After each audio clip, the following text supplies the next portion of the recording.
नमस्कार। अंतर्राष्ट्रीय खबरों के हमारे इस कार्यक्रम में आपका स्वागत है। मैं हूं चंद्रशेखर जोशी।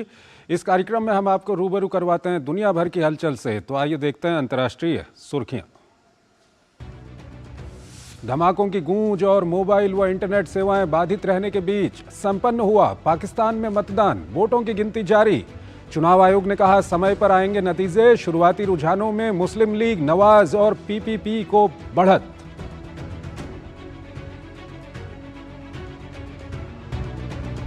रूस ने पूर्वी यूक्रेन में तेज किए हमले। अवदिव्का पर कब्जे को लेकर रूसी और यूक्रेनी सेना के बीच भीषण संघर्ष। संयुक्त राष्ट्र ने रूस से यूक्रेनी बच्चों का जबरन स्थानांतरण बंद करने का किया आग्रह।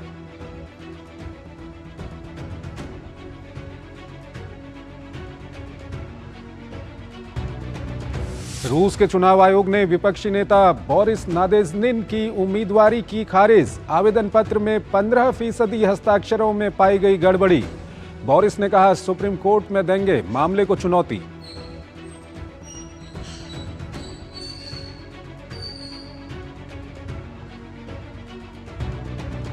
भारत म्यांमार के बीच मुक्त आवागमन समाप्त। केंद्रीय गृह मंत्री अमित शाह ने की घोषणा। देश की आंतरिक सुरक्षा सुनिश्चित करने और म्यांमार की सीमा से लगे पूर्वोत्तर राज्यों की जनसांख्यिकी संरचना बनाए रखने के लिए किया गया फैसला।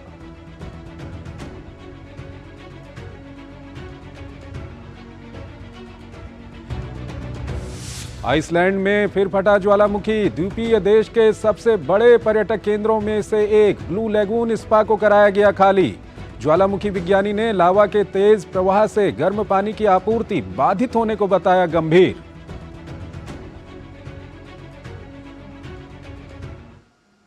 और चलिए अब आपको लिए चलते हैं एशिया की ओर।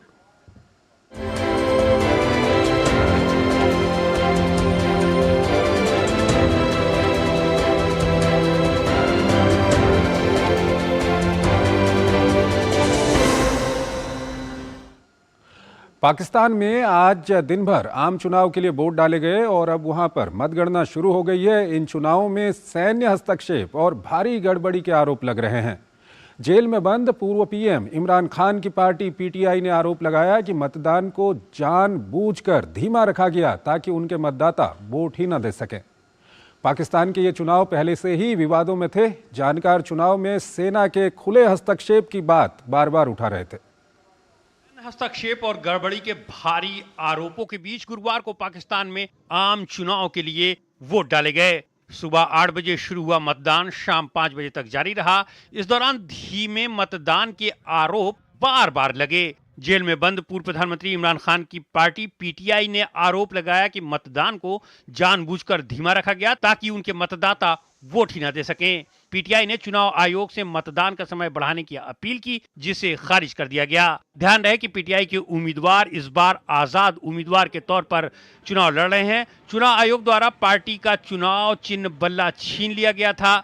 इसकी वजह से पीटीआई उम्मीदवार स्वतंत्र उम्मीदवार बनकर चुनाव मैदान में हैं। मोबाइल और इंटरनेट सेवा स्थगित किए जाने की वजह से चुनाव प्रक्रिया पर ज्यादा सवाल उठे। गुरुवार सुबह पहले देश भर में मोबाइल सेवा स्थगित कर दी गई, बाद में इंटरनेट सेवा भी रोक दी गई। गौरतलब है कि पाकिस्तान की अंतरिम सरकार इस बात का आश्वासन दे चुकी थी कि मतदान के दिन मोबाइल और इंटरनेट सेवा बहाल रहेगी।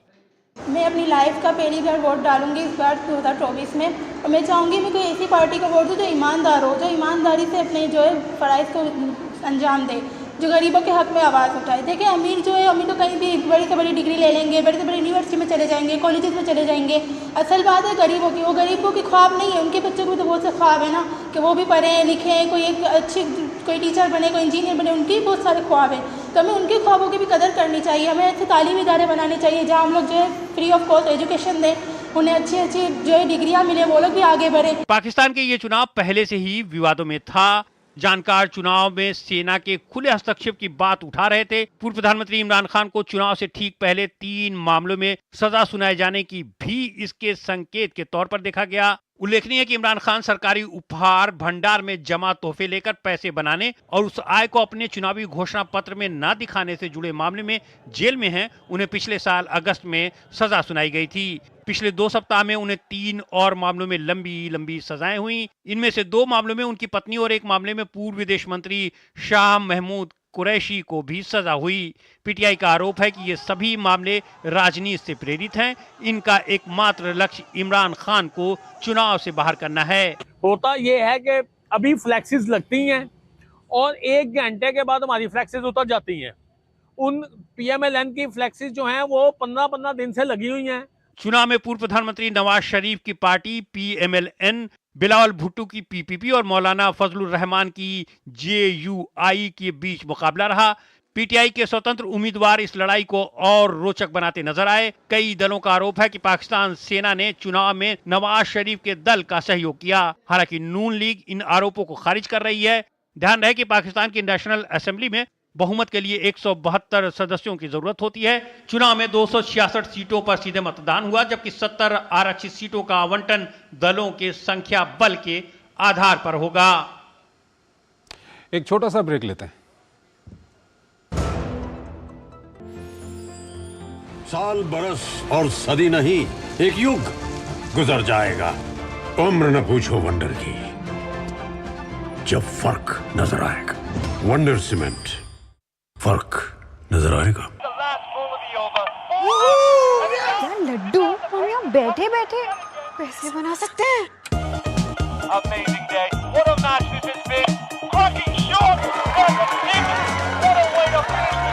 गाइस, मैं तुम्हारे बिजनेस आइडिया का बड़ा फैन हूं। अब बिजनेस चाहे जो भी, एसबीआई का करंट अकाउंट तो चाहिए ना। एसबीआई करंट अकाउंट से सिंप्लीफाइड बिजनेस ट्रांजैक्शंस और ग्रेट कस्टमर सर्विस। एसबीआई, देश का फैन। मेरे भाई अरविंद कुमार की कुछ महीने पहले एक्सीडेंट में डेथ हो गई। उन्होंने पॉलिसी बाजार से टर्म लाइफ इंश्योरेंस लिया हुआ था, जो अब भाभी के घर के खर्च और बच्चों की पढ़ाई में काम आएगा। पॉलिसी बाजार की टीम ने क्लेम दिलवाने में हमारी पूरी मदद की। क्लेम के टाइम पे आपकी हेल्प के लिए हमेशा तैयार। पॉलिसी बाजार, 1 करोड़ का टर्म लाइफ इंश्योरेंस सिर्फ 470 रुपए महीने से शुरू। हो बिजनेस बढ़ाना, गुड़िया को पढ़ाना या मिसेस के साथ वेकेशन, लो मुथूट फाइनेंस गोल्ड लोन। भरोसा इंडिया का, भरोसा इंडिया का। मुथूट फाइनेंस, भारत का नंबर 1 सबसे भरोसेमंद financial services brand. Gold loan के लिए अभी कॉल करें 1-800-313-1212। साल, बरस और सदी नहीं, एक युग गुजर जाएगा।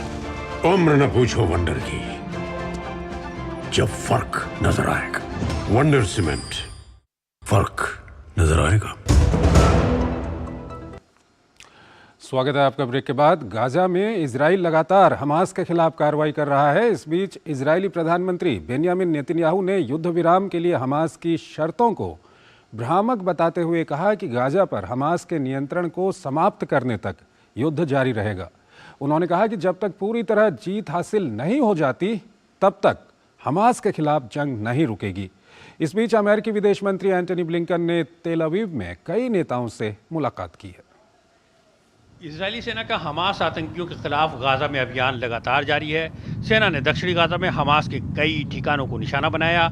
उधर प्रधानमंत्री बेंजामिन नेतन्याहू द्वारा युद्ध विराम के प्रस्ताव को खारिज किए जाने के बाद अमेरिकी विदेश मंत्री एंटनी ब्लिंकन ने तेल अवीव में बेनी गैजेंट और गाडी एसेनकोट से मुलाकात की।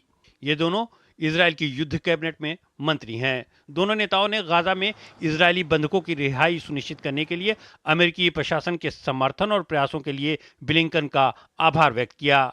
गाजा को मानवीय सहायता, सऊदी अरब के साथ संबंधों में सुधार के साथ साथ हिजबुल्लाह और ईरान के साथ इजरायली संघर्ष पर भी चर्चा हुई। ब्लिंकन ने 7 अक्टूबर को इजरायल में हमास द्वारा किए गए आतंकवादी हमले के बाद 5वीं बार इस क्षेत्र का दौरा किया। इजरायल के प्रधानमंत्री बेंजामिन नेतन्याहू ने बुधवार को समझौते की शर्तों को नकारते हुए संघर्ष विराम की हमास की मांग को खारिज कर दिया था। हालांकि ब्लिंकन ने कहा कि उन्हें अभी भी मसौदे में सुधार और बंधकों की रिहाई करने के लिए बातचीत की गुंजाइश दिखती है।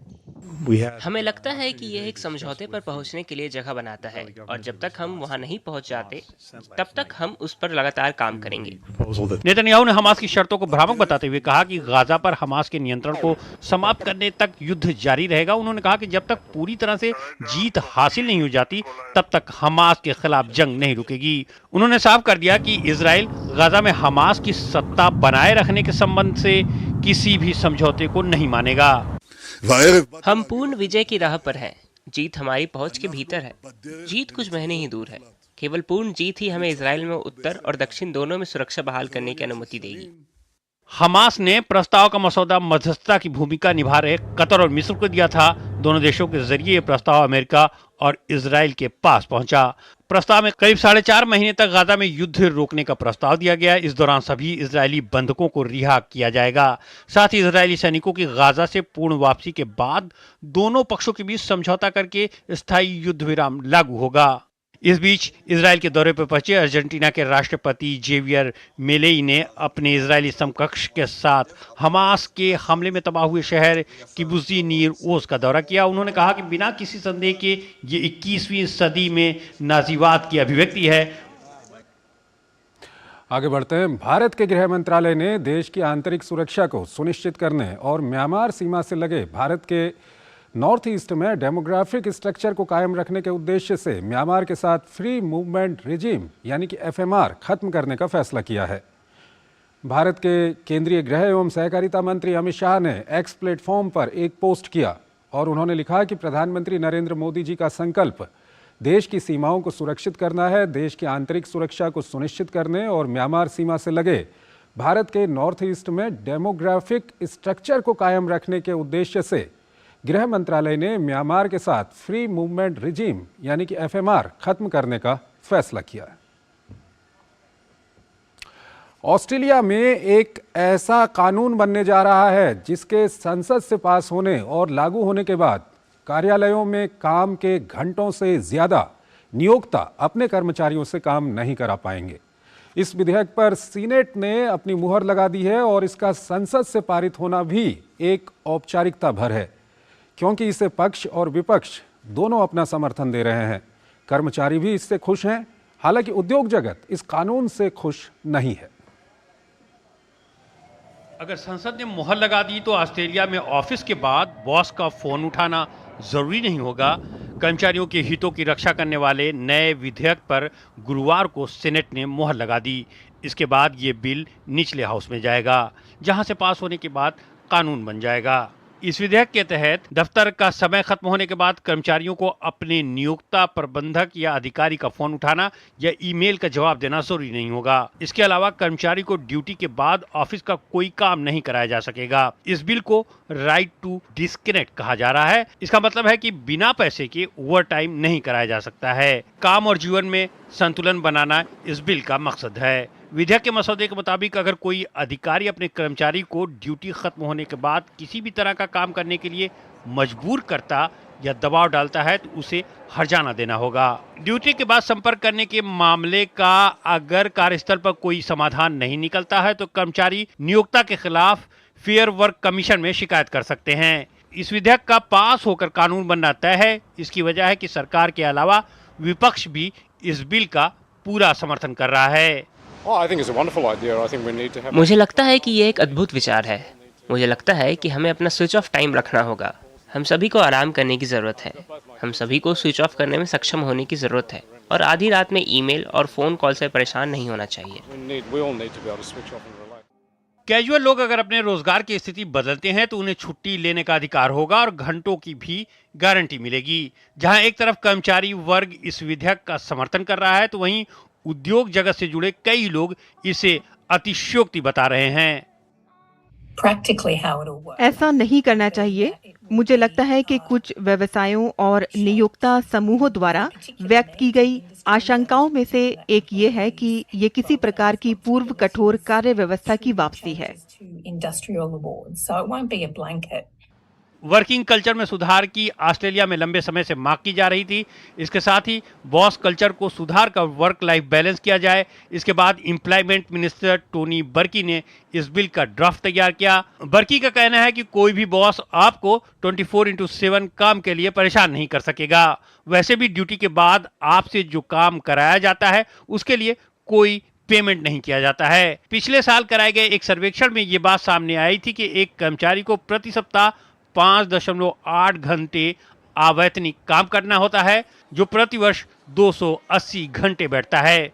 विपक्ष भी इस विधेयक का समर्थन कर रहा है। विपक्षी नेता एडम बेंट ने कहा है कि फ्रांस के अलावा 20 देशों में ये कानून कई साल पहले बन चुका है। प्रधानमंत्री एंथनी अल्बनीज ने कहा है कि देश की कंपनियों और सरकारी विभागों को कानून का पालन हर हाल में करना होगा। अगर कंपनियां किसी कर्मचारी को 24 घंटे का पैसा नहीं देती हैं तो उससे इतने घंटे काम भी नहीं ले सकती हैं। एक और छोटा सा ब्रेक। साल बरस और सदी नहीं, एक युग गुजर जाएगा। उम्र न पूछो वंडर की, जब फर्क नजर आएगा। वंडर सीमेंट, फर्क नजर आएगा। हो बिजनेस बढ़ाना, गुड़िया को पढ़ाना या मिसेस के साथ वेकेशन, लो मुथूट फाइनेंस गोल्ड लोन, भरोसा इंडिया का। मुथूट फाइनेंस भारत का नंबर 1 सबसे भरोसेमंद financial services brand. Gold loan के लिए अभी कॉल करें 1-800-313-1212। स्वागत है आपका ब्रेक के बाद, और आइए अब आपको लिए चलते हैं यूरोप की ओर।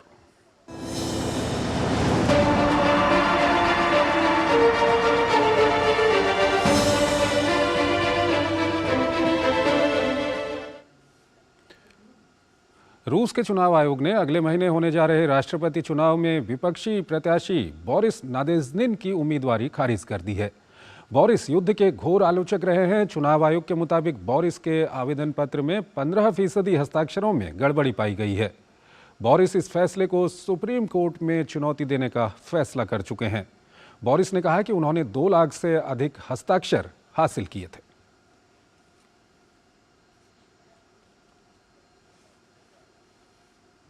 और इस सब के बीच रूस और यूक्रेन के बीच युद्ध पहले की तरह भीषण बना हुआ है। रूस ने अपनी एक बड़ी ताकत पूर्वी यूक्रेन के शहर अवदीवका को घेरने में लगा रखी है। वहीं रूसी तेल कंपनी रोसनेफ्ट का जर्मनी द्वारा राष्ट्रीयकरण करने के मामले को लेकर रूस और जर्मनी में तनाव बरकरार है। इस बीच काला सागर में वैकल्पिक अनाज कॉरिडोर बनाने में यूक्रेन काफी हद तक सफल रहा है। वहीं संयुक्त राष्ट्र ने जबरन रूस या रूसी कब्जे वाले क्षेत्र में ले जाए गए यूक्रेनी बच्चों को जल्द रिहा करने की मांग की है।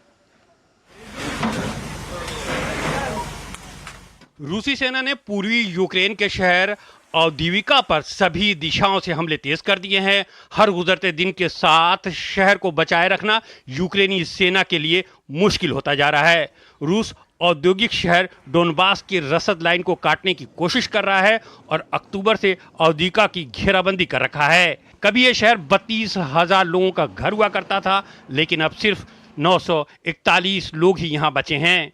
इस बीच रूस ने माइकोलाइव में एक आवासीय क्षेत्र को भी निशाना बनाया है। हालांकि हमले में किसी के हताहत होने की खबर नहीं है, लेकिन 20 से अधिक इमारतें क्षतिग्रस्त हो गई हैं। इस बीच यूक्रेनी सेना ने 4 क्षेत्रों में ड्रोन से किए गए 17 हमलों में से 11 को विफल करने का दावा किया है। वहीं जर्मनी रूसी तेल कंपनी रोसनेफ्ट के राष्ट्रीयकरण पर विचार कर रहा है। इससे पहले जर्मनी की सरकार ने अपने देश में कंपनी की संपत्ति को अस्थायी तौर पर जब्त कर लिया था। इसके बाद से जर्मनी कंपनी की 2 बार ट्रस्टीशिप बढ़ा चुका है। पिछले सितंबर में भी बढ़ाया गया था। मौजूदा ट्रस्टीशिप मार्च में खत्म हो रही है। मॉस्को ने संभावित राष्ट्रीयकरण की आलोचना की और कहा कि वो अपने हितों की रक्षा करेगा। मॉस्को और बर्लिन के बीच कोई बातचीत नहीं हो रही है, लेकिन फिर भी कंपनी निश्चित रूप से अपने हितों की रक्षा के लिए सभी जरूरी कदम उठाएगी। इस बीच संयुक्त राष्ट्र की अधिकार समिति ने जबरन रूस या रूसी कब्जे वाले क्षेत्र में ले जाए गए यूक्रेनी बच्चों को जल्द रिहा करने की मांग की है। समिति ने इसे अंतर्राष्ट्रीय कानून का उल्लंघन बताया है। यूक्रेन का दावा है कि 20,000 बच्चों को अवैध रूप से निर्वासित कर दिया गया है। यूक्रेन इसकी शिकायत अंतर्राष्ट्रीय अदालत में कर चुका है। कीव मामले में राष्ट्रपति व्लादिमीर पुतिन को गिरफ्तार करने की मांग कर रहा है। आईसीसी ने पिछले साल मार्च में पुतिन और रूस की बाल अधिकार आयुक्त मारिया लाउआ-बोलोवा के खिलाफ गिरफ्तारी वारंट जारी किया था। हालांकि रूस इन आरोपों को खारिज करता है। इस बीच जर्मनी के चांसलर शुक्रवार को अमेरिकी राष्ट्रपति जो बाइडेन से मुलाकात के दौरान यूक्रेन के मुद्दे पर बातचीत करेंगे।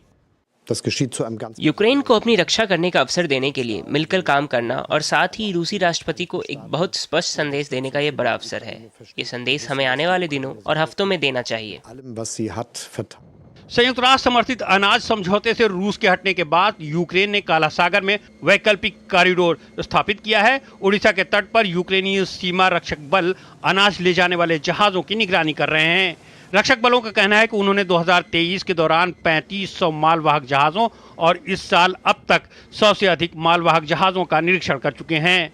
कीव की ये अप्रत्याशित सफलता यूक्रेनी किसानों और आयातक देशों के लिए राहत लेकर आई है। दिसंबर में कीव ने काला सागर बंदरगाहों से लगभग 4.8 मिलियन मीट्रिक टन खाद्य पदार्थ भेजे हैं, जिसमें से ज्यादातर अनाज थे। मॉस्को ने पिछले साल जुलाई में समझौता ये कहते हुए छोड़ दिया था कि उसके अपने निर्यात की सुरक्षा की प्रतिबद्धताओं का सम्मान नहीं किया जा रहा है। तो अंतर्राष्ट्रीय खबरों में आज इतना ही। आप हमारी पूरी टीम को इजाजत दीजिए। नमस्कार।